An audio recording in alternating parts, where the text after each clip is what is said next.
Continuamos ahora con el estudio del cuerpo humano a nivel de tórax, abdomen y pelvis, todo lo que contiene precisamente lo que denominamos como el tronco. Vamos a estudiar las paredes que están conformando las cavidades torácicas, abdominal y pélvica progresivamente. Iniciamos ahora con lo que es paredes torácicas, haciendo una referencia de los componentes óseos, en especial costillas y esternón, y luego pasamos a hacer una revisión de las cavidades y su contenido a nivel torácico. En esta diapositiva nosotros observamos precisamente la región superior de lo que llamamos como el tórax.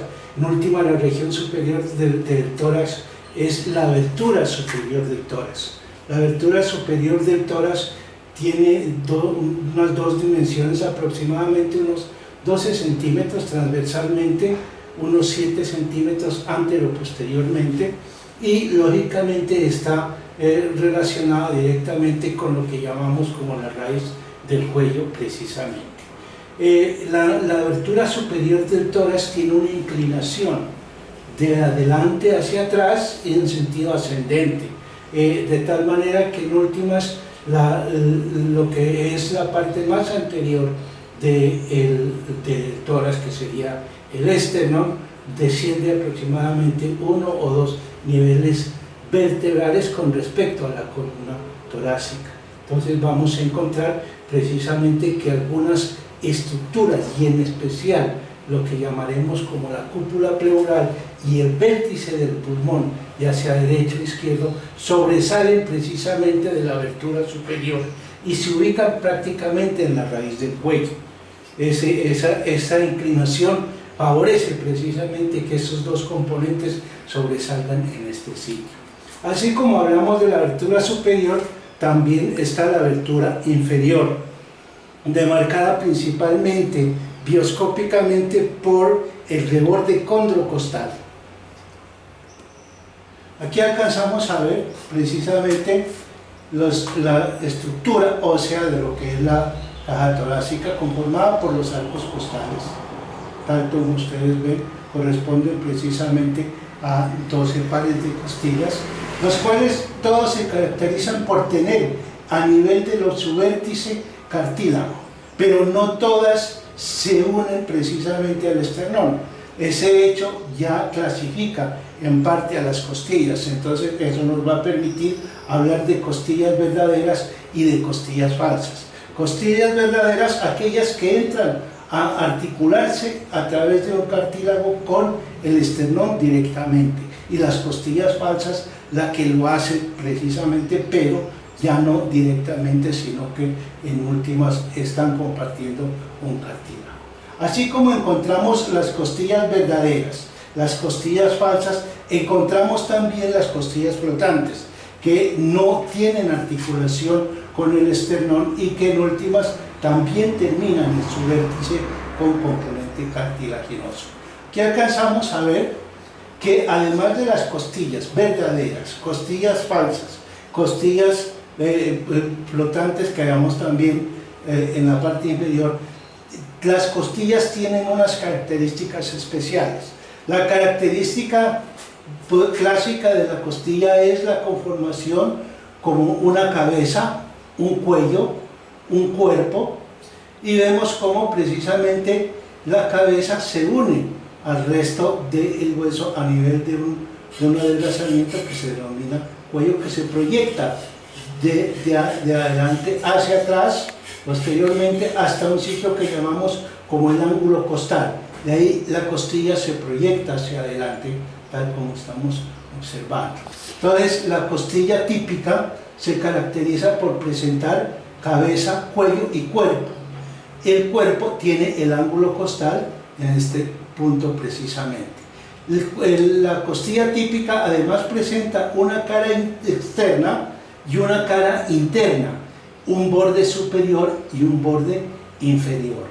Las costillas, por lo regular, en su parte inferior tienen un surco que se denomina como el surco subcostal, que le va a dar el nombre a las estructuras que encontramos precisamente también ubicadas en ese sitio.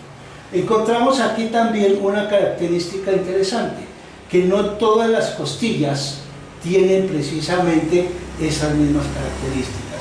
Entonces, fuera de la costilla típica están las costillas atípicas, que vendrían a ser la primera costilla, la segunda costilla, la 11ª y la 12ª costilla. Entre lo que es las características especiales de cada una de las costillas está la siguiente: la primera costilla y la segunda no tienen cara externa e interna, sino cara superior y cara inferior. No tienen borde superior e inferior, sino borde interno y borde externo. La primera costilla presenta un ángulo muy acentuado, un cuello muy alargado, así como la segunda costilla, y vamos a encontrar que en la parte superior de la primera costilla hay dos tubérculos muy bien definidos, los cuales están separando dos surcos, un surco en la parte anterior del primer tubérculo o por tubérculo más anterior, que es del escaleno anterior, y un surco en la parte posterior al escaleno anterior. El surco anterior es cursado por la vena subclavia y el surco posterior es cursado por la arteria subclavia. Esa es una característica muy interesante. Así como encontramos en la primera costilla dos tubérculos para el escaleno anterior y el escaleno medio, vemos también un surco en la parte posterior, en la parte superior de la segunda costilla, que corresponde también a una impresión del músculo escaleno posterior, el cual se está insertando precisamente ahí. Vemos acá el esternón. Esta es una vista dorsal del esternón, que se caracteriza por ser lisa precisamente. La parte ventral del esternón es rugosa. Encontramos que el esternón, así como tiene su desarrollo en la columna vertebral, este también tiene su desarrollo embrionario en segmentos que se van a denominar inicialmente esternovértebras, pero ellas se van fusionando progresivamente hasta el punto en que ya en el adulto encontramos que solo hay dos sitios en donde aparece cartílago, dando una articulación característica denominada como sincondrosis, sincondrosis manubrio-esternal y sincondrosis ciecoesternal. Entonces, el esternón está conformado por manubrio, cuerpo y apéndice o proceso cifoides.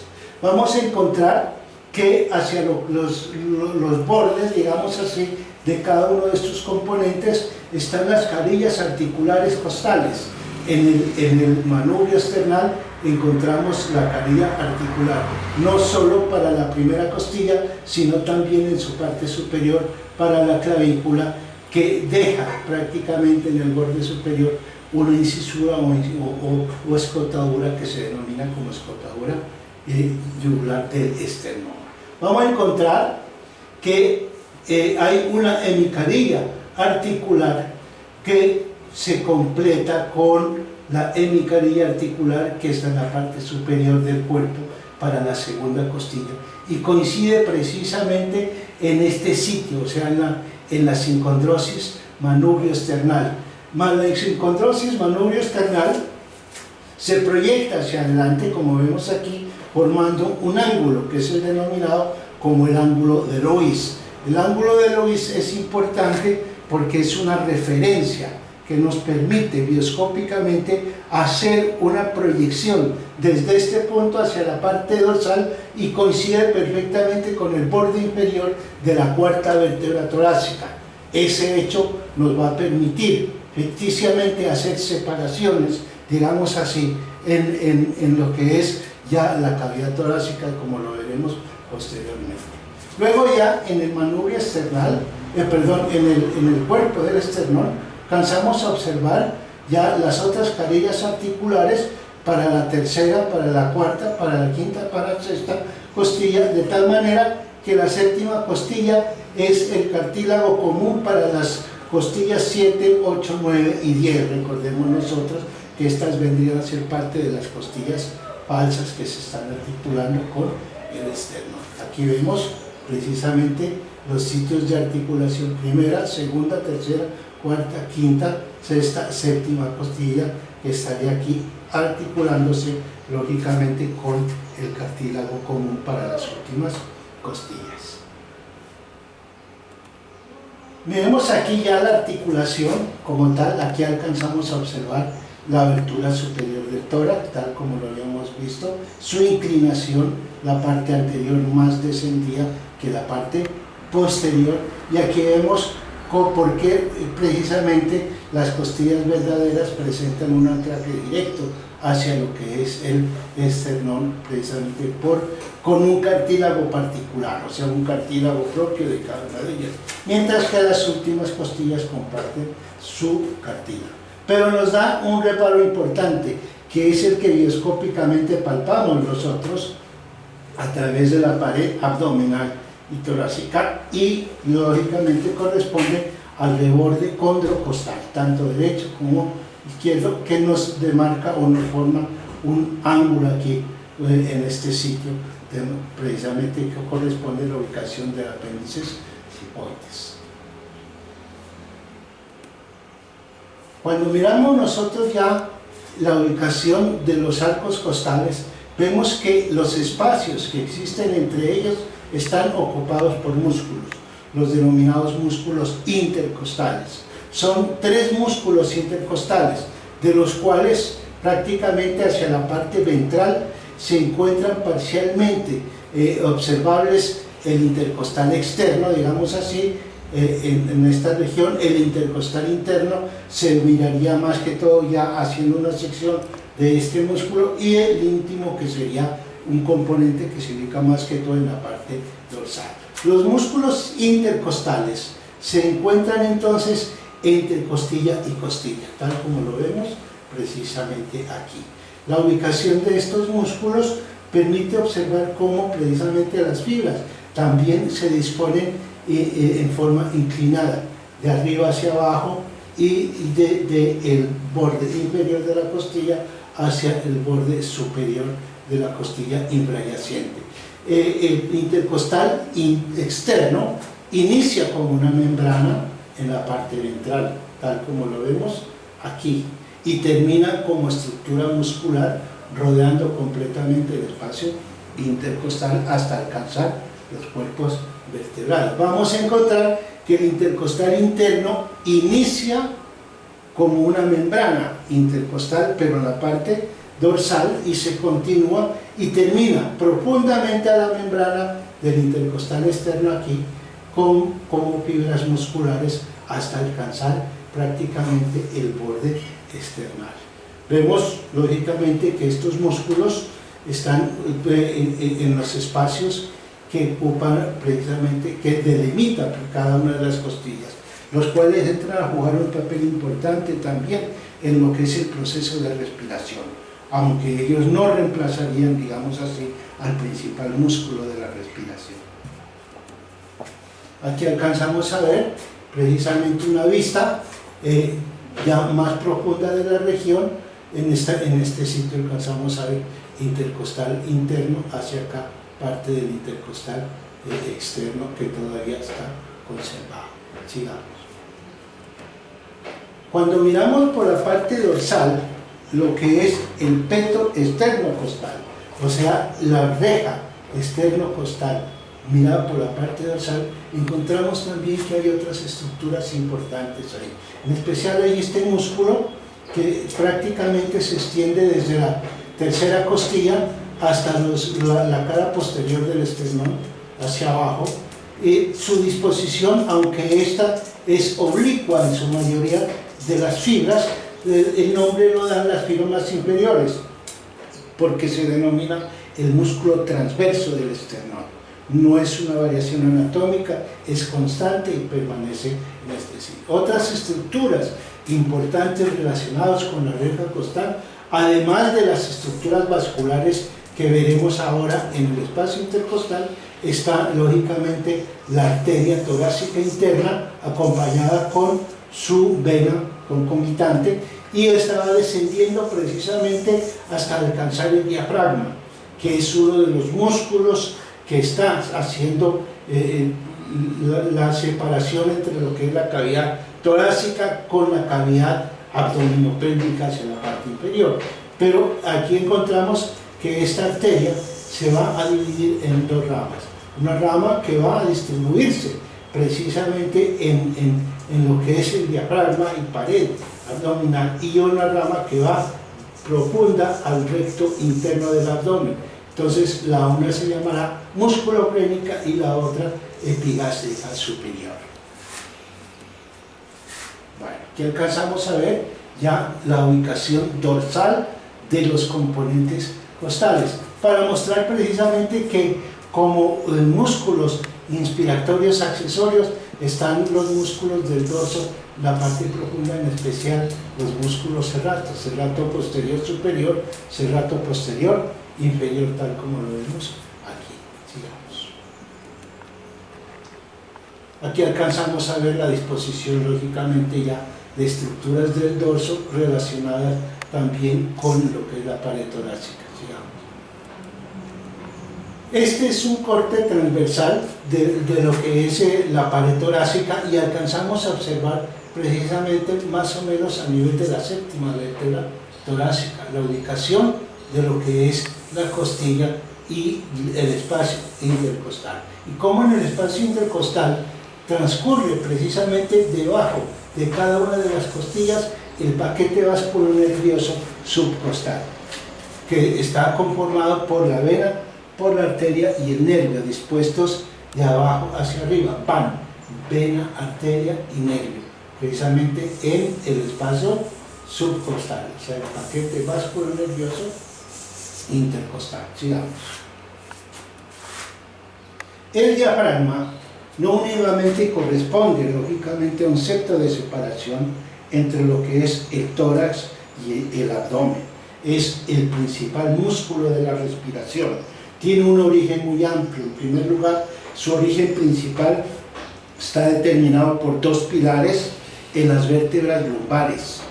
La primera, la segunda y la tercera y la cuarta vértebra lumbar sirven de sitio de origen del pilar derecho y del pilar izquierdo del diafragma. No obstante, también podríamos decir tiene su sitio de origen o inserción en lo que es el reborde condrocostal, y en ese sitio, al insertarse el diafragma, pues lógicamente le da una característica especial a la cavidad torácica. En primer lugar, ¿por qué?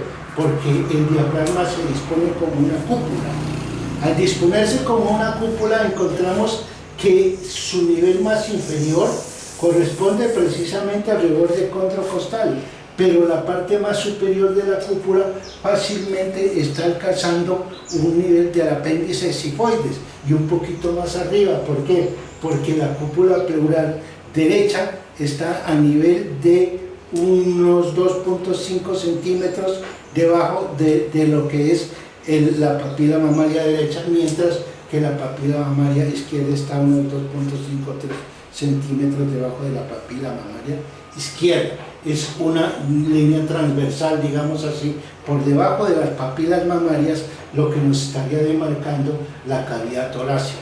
Eso le da una característica pues interesante a lo que es la cavidad torácica en su parte inferior, y está cerrando la abertura inferior. La abertura inferior, a diferencia de la abertura superior, que veíamos que prácticamente permitía el paso de componentes torácicos hacia la raíz del cuello, esta solo limita, digamos así, a ciertos componentes su paso, entre ellos la vena cava inferior, lo que es el esófago y la aorta, los cuales tienen sus orificios en determinados niveles en este componente. Entonces vamos a encontrar que la disposición del diafragma en forma de cúpula reduce la cavidad torácica hasta el punto que prácticamente la limita a ser el tercio o el cuarto superior de toda la cavidad que presenta el tronco como tal. Entonces vemos nosotros aquí en la cúpula pleural, en la cúpula diafragmática, cómo se dispone precisamente el músculo que se va dirigiendo prácticamente en el reborde condrocostal y confluye o converge hacia un tendón común, tanto a nivel derecho como izquierdo, ¿sí? Que en últimas viene a ser un centro tendinoso del diafragma, ese es el nombre que recibe este componente, y que es en últimas en parte atravesado por una estructura. A nivel más o menos vertebral, de T8, o sea torácica 8, está el orificio de la vena cava inferior. A nivel de T10, en el diafragma está el orificio, para este caso llamado también hiato, que atraviesa el esófago, hiato esofágico. Y a nivel de T12 está lógicamente el orificio de paso de la arteria, precisamente aorta, la aorta torácica como tal.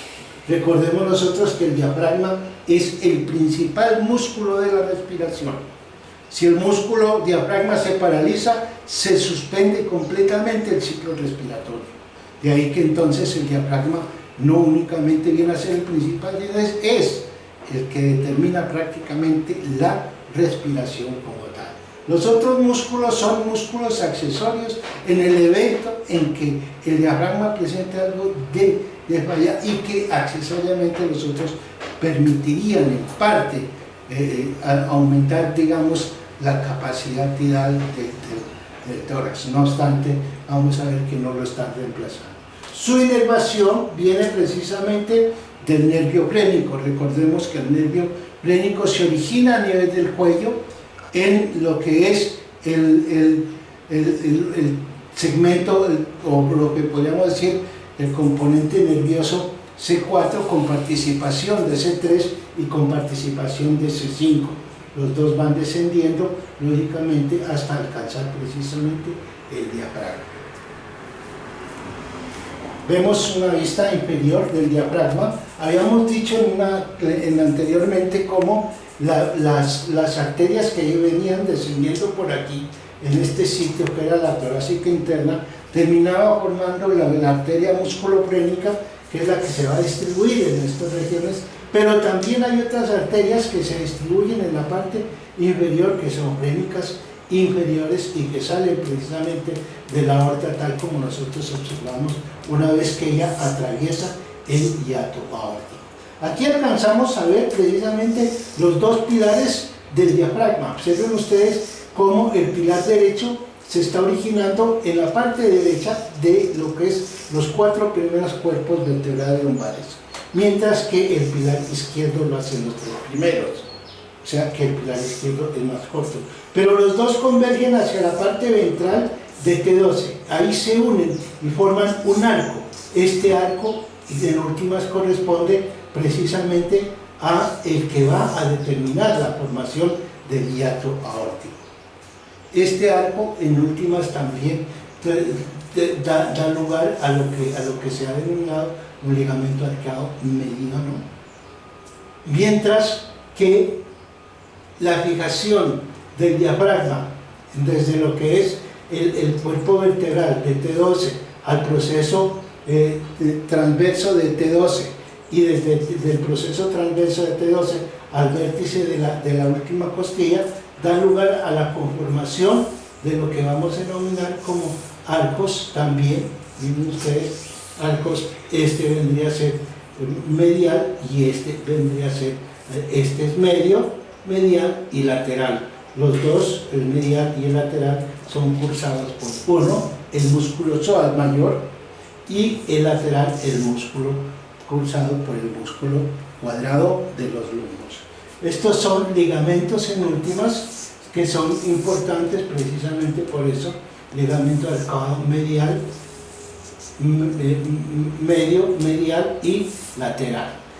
Igualmente observamos cómo derivados precisamente del pilar derecho del diafragma se proyecta hacia arriba unas fibras de músculo que regresan y se fijan precisamente en la 11ª vértebra torácica.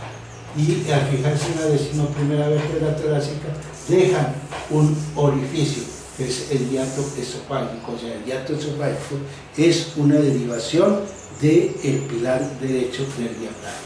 Mientras que el orificio de la vena cava inferior lo vemos precisamente a nivel de lo que llamamos nosotros como el centro tendinoso del diafragma.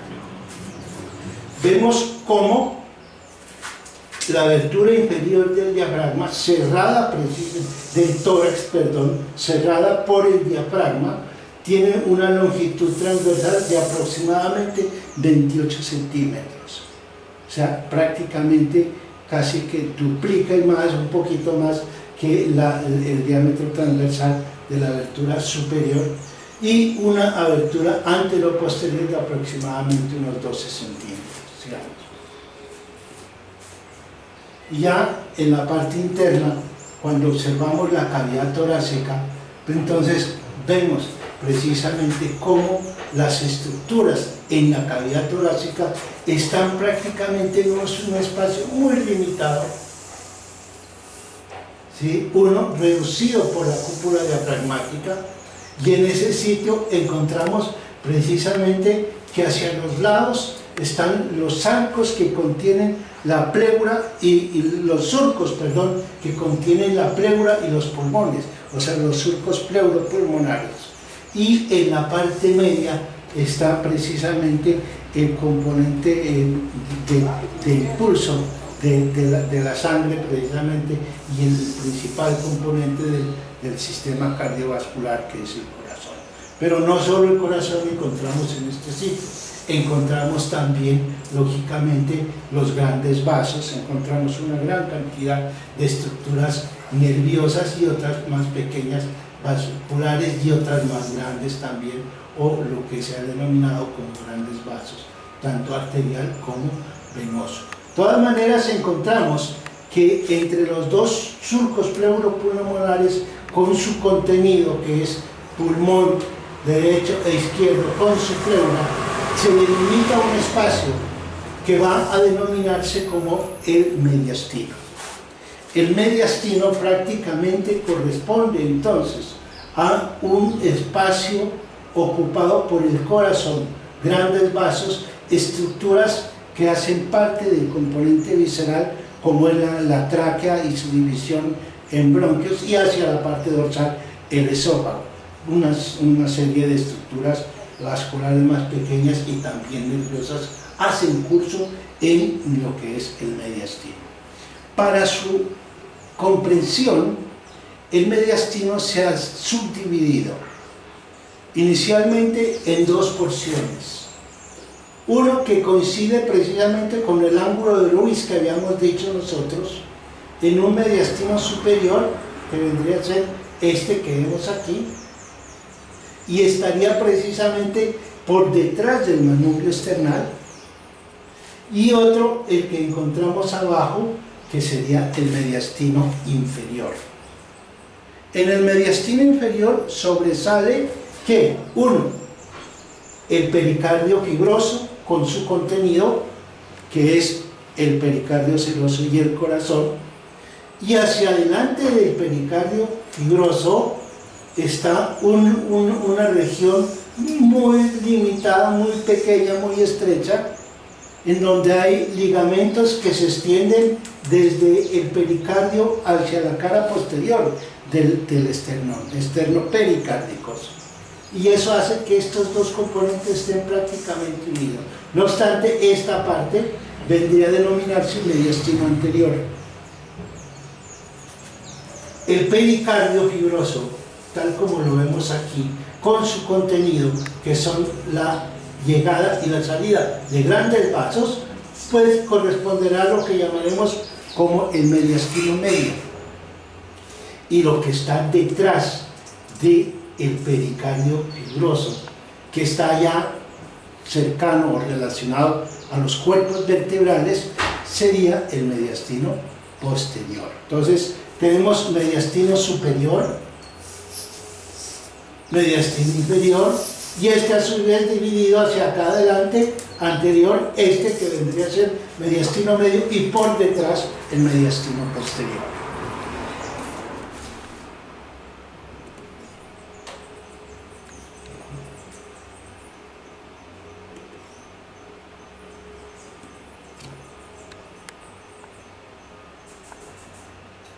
Bueno, aquí alcanzamos a ver el papel que juegan precisamente las estructuras musculares en el proceso de respiración.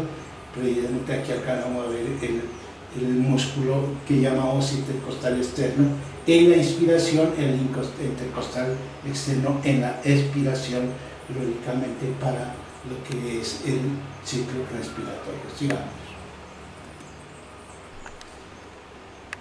Dejaremos luego para un estudio posterior lo que es el contenido de los surcos pleuropulmonares. Por ahora entonces nos vamos a dedicar a hablar del mediastino superior. Regresémonos.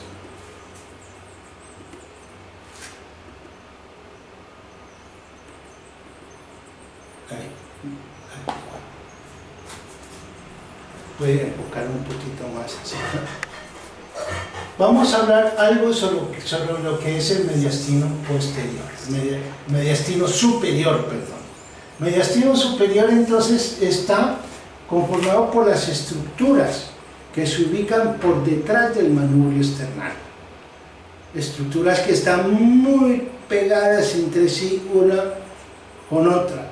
Recordemos que a ese nivel prácticamente el espacio existente desde lo que llamamos como las pleuras mediastinales y lo que es lógicamente el mediastino como tal, prácticamente son unos entre 5 y 7 centímetros transversalmente y unos 7 centímetros antero posteriormente. Ahí vamos a encontrar lógicamente estructuras vasculares, estructuras nerviosas y estructuras viscerales que se han separado en planos. Entonces el plano más anterior correspondería precisamente a lo que llamamos como un plano venoso. Ese plano venoso está formado por las dos venas brachiocefálicas. Las dos venas brachiocefálicas, las cuales es importante que tengamos en cuenta como sitio, digamos, indicativo y de referencia, la articulación que nosotros denominamos como esternoclavicular, tanto derecha como izquierda. ¿Por qué? Porque inmediatamente dorsal en la articulación esternoclavicular, tanto derecha como izquierda, se da la unión de las venas que llamamos vena yugular interna y vena subclavia, tanto derecha como izquierda. Y en ese sitio en donde se da la unión de estos dos componentes se forman las dos venas brachiocefálicas.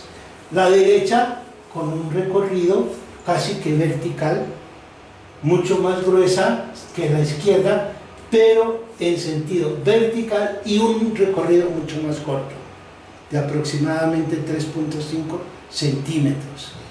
¿En dirección a qué? A la articulación condrocostal 1 derecha. O sea, en últimas desciende casi que verticalmente desde su punto de formación hasta lo que es la articulación esternocostal 1. Vamos a encontrar que la vena brachiocefálica izquierda tiene un recorrido más amplio, de aproximadamente 7 centímetros, porque es oblicuo desde la articulación esternocostal izquierda, esternoclavicular izquierda o manubrio clavicular izquierda hasta la articulación de la primera costilla derecha. O sea, hace un recorrido oblicuo, su recorrido es de 7 centímetros y lógicamente su diámetro es menor con respecto a la vena brachiocefálica derecha. Las dos se unen a nivel de la primera articulación costal derecha. Descienden por la parte derecha del manubrio esternal y alcanzan precisamente al mediastino medio, en donde se meten hacia el interior. del mediastino medio, porque quedan ya cubiertas por el pericardio fibroso. La mitad del recorrido de la vena cava superior lo va a hacer precisamente por fuera del pericardio y la otra mitad lo va a hacer por dentro del pericardio. Su recorrido puede ser aproximadamente también de 7 centímetros. Antes de alcanzar el pericardio, en este sitio, la vena cava superior recibe la vena que está drenando las paredes torácicas, que hace parte del sistema ácigos, que lo veremos posteriormente. Aquí, hasta este punto, por la parte posterior, está llegando precisamente la vena ácigos, porque es la cual forma un arco precisamente ahí, o un callado que se ha denominado como el callado de la vena ácigos. La vena brachiocefálica izquierda recibe también en el punto medio el drenaje de la vena tiroidea inferior, la cual desciende por la parte ventral precisamente de la tráquea para alcanzar este sitio como tal. Entonces, estos son parte del plano venoso de las estructuras del mediastino superior. Vemos ahí y hablamos